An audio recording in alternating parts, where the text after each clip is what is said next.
While America focuses its attention on the Middle East, China is flexing its military might and advancing cyber warfare technology. Columnist Bill Gertz has written extensively about what's happening in Asia. It's my view that China poses the greatest long-term strategic threat to the United States than anything.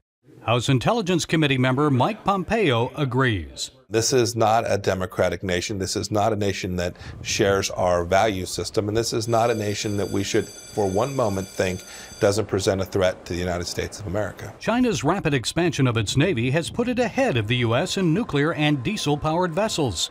While the United States Navy has 71 commissioned submarines, the Chinese Navy now has 77 principal combatant ships, 61 submarines, 55 large amphibious ships, and 85 missile-equipped ships.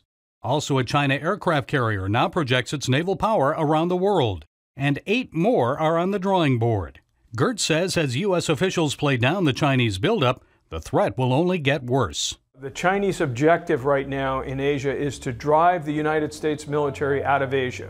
In fact, Chinese generals and admirals have told our Pacific commanders that why don't we just settle on dividing the Pacific into 2 parts? You take the eastern part, we'll take the western part. President Obama rejected that proposal and in late 2011 announced a strategic shift.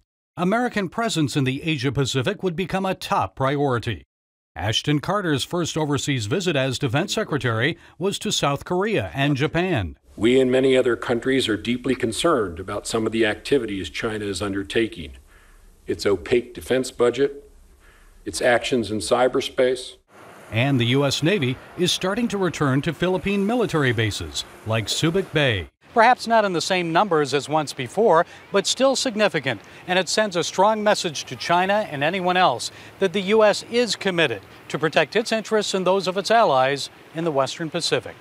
The high seas aren't China's only priority.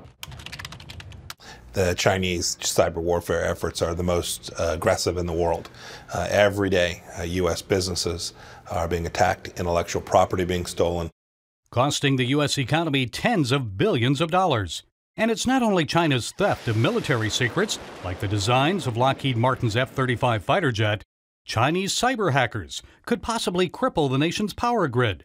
A shutdown would virtually affect all aspects of life in America, from transportation to the country's food and water supply. I think most Americans would assume that our government is protecting us from these potential cyber attacks.